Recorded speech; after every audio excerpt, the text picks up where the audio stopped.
할렐루야. 네. 다시 한번 옆에 분과 인사 나누시겠습니다. 반갑습니다. 잘 오셨습니다.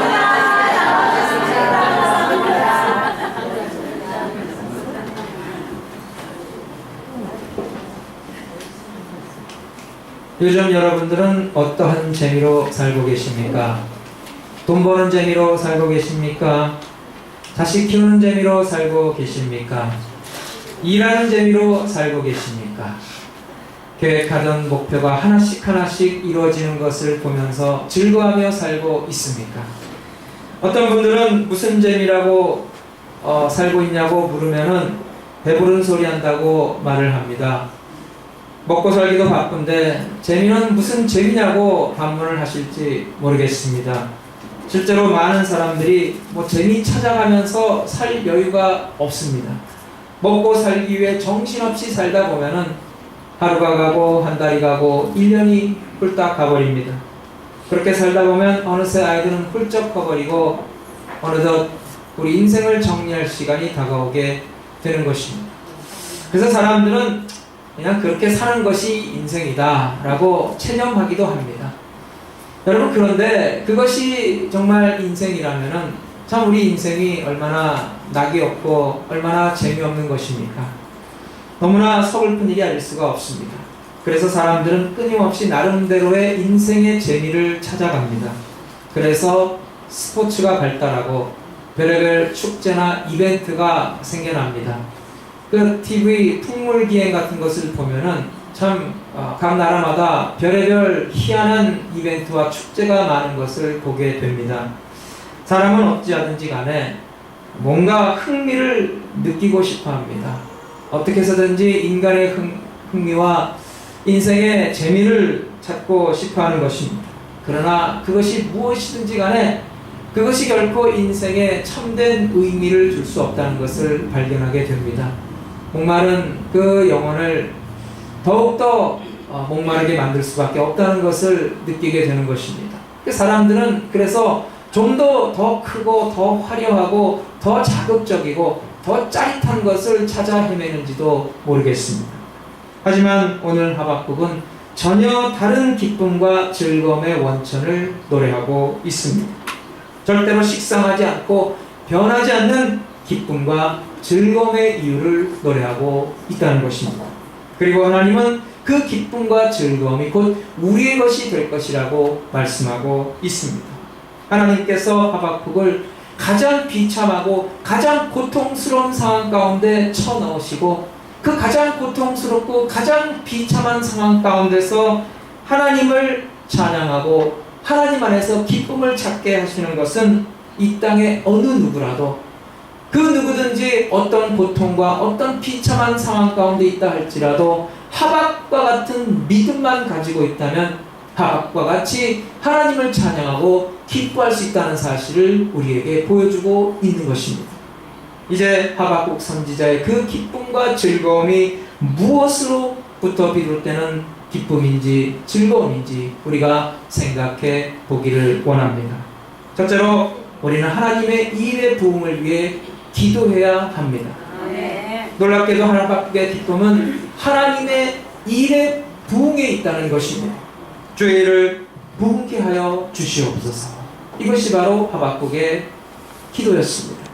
내 일이 아닌 주님의 일이, 내가 하고자 하는 일이 아니라 주님께서 하고자 하시는 주님의 일이 우리 가운데 왕성하게 일어나게 하여 주시옵소서. 이것이 바로 하박국이 하나님께 기도하는 제목이었던 것입니다. 교회 다니는 사람이라면 이 부흥이란 말을 누구나 다 좋아합니다. 아마 한국교회처럼 이 부흥이란 말을 좋아하는 교회도 없을 것입니다. 우리는 부흥하면 일단 숫자적인 증가를 생각합니다.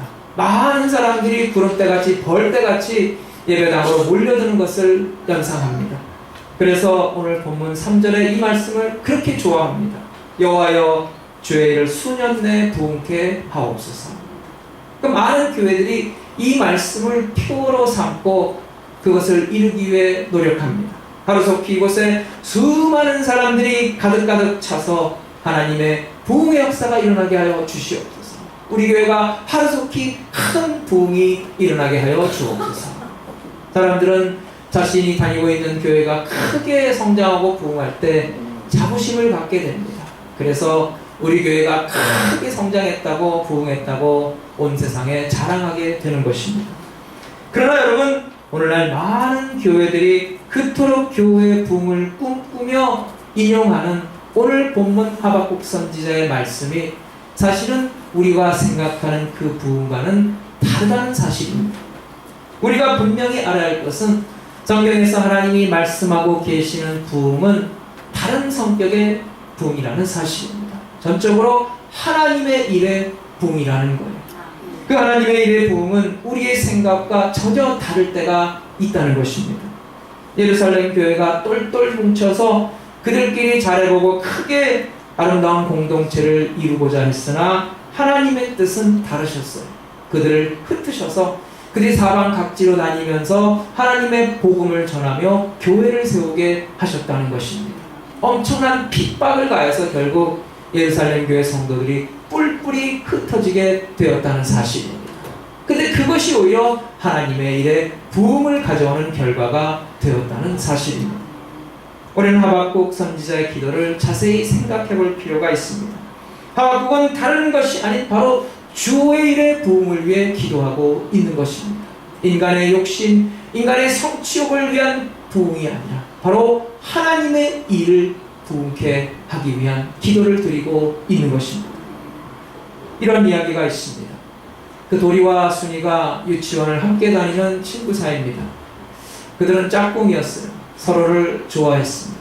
한 번은 도리가 편지를 써서 순이에게 건네주었어요. 그 편지에는 이렇게 적혀 있었습니다. 예, 순아, 나는 너를 너무 좋아해. 내가 너를 사랑한단 말이야. 그러니까 우리 결혼하자. 그러니까 말하자면 이 도리가 순이에게 청혼 편지를 한 것입니다. 그 편지를 받아본 순이는 한참 동안 고민했어요. 그러다가 이렇게 답장을 적었습니다. 예, 도라, 나도 너를 좋아하고 있다는 것 알고 있지. 하지만 미안하지만 너와 나는 결혼할 수 없단다. 왜냐하면은 우리 집안은 우리 가족끼리 하고만 결혼했거든. 우리 아빠는 우리 엄마하고 결혼했고, 우리 할머니 우리 할아버지하고 결혼했고, 우리 이모는 우리 이모부하고 결혼하셨거든. 우리 가족은 항상 우리 가족 안에서만 결혼을 했거든. 우리가 비록 사랑하고 있지만 우리는 친척도 아니고 남남이지 않니? 그러니 나는 너의 청혼을 받아들일 수가 없단다. 미안하다 도라. 순이로부터. 여러분, 무슨 이야기죠?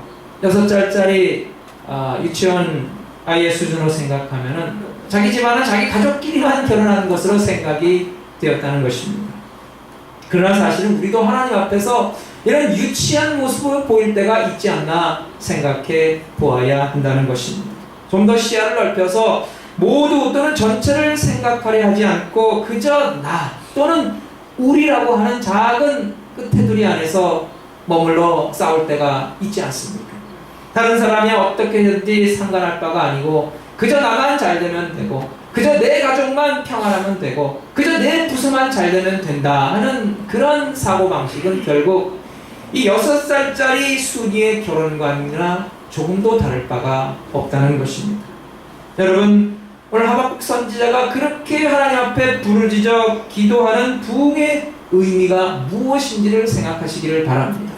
온 세계를 품고 온 세계를 향한 주 하나님의 일의 부흥, 그 부흥에 참된 의미를 되새기며 기도하는 성도가 되시기를 바랍니다. 오늘 본문 2절에 보니까 하박국은 주께 대한 소문을 듣고 놀랐다 고백하고 있습니다. 여러분, 우리가 여러 가지 소식을 듣고 놀랄 수가 있습니다. 때로는 나쁜 소식을 듣고 놀랄 때가 있고 때로는 너무 좋은 소식을 듣고 놀랄 때도 있습니다. 도대체 하박국은 본문에서 어떤 소식을 듣고 놀랐을까요? 그 소문의 진상은 본문 3절에서 15절까지 자세히 나와 있습니다. 한마디로 말하면은 하나님께서 이 세상을 심판하신다 하는 말씀입니다. 그런데 여러분, 그 소문을 듣고 난 뒤에 하박국의 반응을 좀 더 자세하게 표현한 이 말씀을 한번 보세요. 16절에 보면은 내가 들었으므로 내 창자가 흔들렸고 그 목소리로 인하여 내 입술이 떨렸도다. 무리가 우리를 치러 올라오는 환난 날을 내가 기다림으로 내 뼈에 썩이는 것이 들어왔으며 내 몸은 내 최소에서 떨리는도다. 창자가 흔들리고 입술이 떨리고 그리고 뼈에 썩이는 것이 들어오고 몸은 처소에서 떨었다고 했습니다. 이것은 무엇을 말합니까? 하박국이 좋은 소식을 들은 것입니까? 아니면 좋지 않은 소식을 들은 것입니까? 좋지 않은 소식을 들은 것입니다. 거기 보면 하박국은 이렇게 말합니다. 무리가 우리를 치러 올라오는 환난 날을 내가 기다림으로. 하박국이 들은 소문은 세상 무리들이 자기들을 치러 올라오는 소식이었어요. 환난 날에 관한 소식이었던 것입니다. 다시 말해서 전쟁에 관한 소식이었습니다. 하나님의 심판이 시작된다는 소식이었다는 사실입니다. 여러분, 만약에 지금 막 전쟁이 터졌다는 소문이 들려온다면 여러분은 어떤 반응을 보이시겠습니까? 궁지에 몰린 북한이 핵무기를 터뜨리면서 전쟁을 일으켰다면 여러분 어떤 생각을 하시겠습니까? 전쟁에 대해서 잘 알고 있는 분들은 아마도 온몸에 전율이 흐를 것입니다. 가슴이 마구 뛰고 창자가 뒤틀리는 고통을 느낄 것입니다. 지금 하박국이 듣고 있는 소식이 바로 그 소식이라는 것. 아니, 그보다도 훨씬 더 심각한 소식입니다. 하나님께서 패역한 이스라엘을 심판하시기 위해서 일으키시는 심판의 전쟁이기 때문인 것입니다. 그래서 지금 하박국은 공포심에 사로잡혀 있어요. 온몸에 전율이 흐르고 있다는 사실입니다. 그런데 그러한 상태에서 하박국은 뭐라고 기도하고 있습니까? 여호와는 주는 주의 일을 이 수년 내에 부흥케 하옵소서. 여기서 하박국이 말하는 주의 일이라는 것은 다른 것이 아니라 지금 하박국이 듣고 있는 바로 전쟁의 소식이라는 것입니다. 하박국이 어찌하여 탄식하면서 이스라엘 백성을 향한 하나님의 진노의 소식인 것입니다. 다시 말해서 하박국은 그 진노의 일, 그 주의 일을 수년 내에 부흥케 하옵소서라고 기도하고 있다는 것입니다. 다시 말해서 이스라엘 백성들의 패역을 치시는 하나님의 심판의 일을 주여 하루속히 이루어 주옵소서라고 기도하고 있다는 것입니다. 여러분, 하박국이 말하는 부흥은 바로 그런 부흥이에요. 누가 이런 부흥의 의미를 알고도 그런 부흥을 위해 기도할 수 있겠습니까? 여러분 같으면 그걸 위해 기도할 수 있겠습니까? 하나님, 이 백성이 참으로 패역하고 타락했으니 하나님, 이 백성을 향한 그 진노의 잔을 거두지 마시고 하루속히 이 백성을 심판하여 주시옵소서 라고 여러분은 기도하실 수 있겠습니까? 이렇게 기도하는 하박국의 마음은 어떤 심정이겠어요?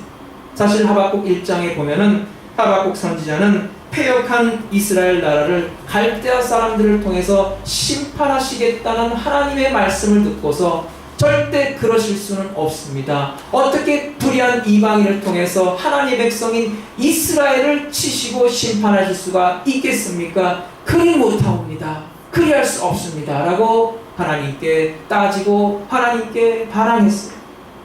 그러던 하박국이 이제는 태도를 바꿔서 하나님, 수년 내 그 하나님의 일을 부흥케 하여 주옵소서. 다시 말해서 하루속히 하나님의 심판의 일을 이루어 주시옵소서라고 기도하고 있다는 사실입니다.